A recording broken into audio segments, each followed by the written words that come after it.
Eh Maxime, regarde Ouais, ce que j'ai trouvé. Un livre sur les invasions musulmanes en France. Ça tombe bien parce qu'hier on était le 9 juin. Et le 9 juin 721, c'est la date donc de la défaite des armées musulmanes à Toulouse face à Eudes d'Aquitaine. Et tu sais pourquoi c'est intéressant? Parce que souvent on imagine que cette bataille et celle de 732 donc à Poitiers marquent la fin en fait des incursions musulmanes en France et en Europe de manière générale. Sauf que c'est totalement faux. Pourquoi? Parce qu'après cette défaite donc de 721, les musulmans ont pris des grandes villes comme par exemple Carcassonne, Nîmes, Avignon, etc.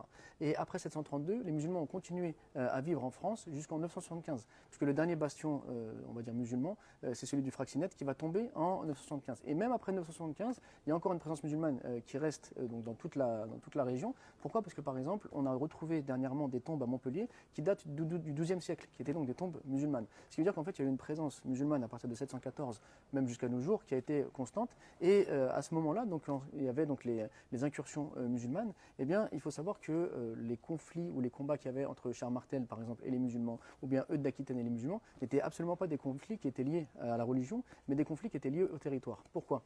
Parce que, par exemple, Eudes d'Aquitaine, qui va combattre les musulmans donc omeyyades à Toulouse et qui va gagner contre eux donc le 9 juin 721, eh bien, quelques années après, en 730, il va s'allier à eux et il va même donner sa fille en mariage donc à un sultan musulman, de manière justement à créer une alliance qui va durer sur le temps. Et pour sceller cette alliance, il va le sceller avec le fait de donner sa fille en mariage. Et autre chose, le petit-fils de Charles Martel, c'est qui? C'est Charlemagne.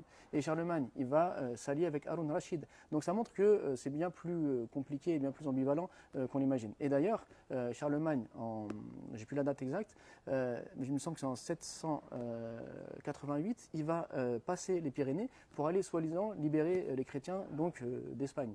Sauf que les chrétiens d'Espagne vont s'allier avec les musulmans qui sont donc au pouvoir à ce moment-là, parce qu'ils vont dire que Charlemagne est un germanique, donc un étranger, et qu'il est beaucoup moins tolérant que les musulmans. Donc tout ça en fait, ça nous montre que l'histoire de la présence musulmane en France, c'est passionnant, c'est très riche, et il y a une immense influence justement de la présence musulmane sur toutes ces années. Par exemple, tout le monde connaît la ville de Ramatuelle, mais la ville de Ramatuelle, c'est un nom arabe, donc qui vient de quoi? De Rahmatullah, etc. Donc en fait, si on commence à chercher un petit peu les traces de la présence musulmane et l'influence, que ce soit dans les noms, dans le vocabulaire, etc.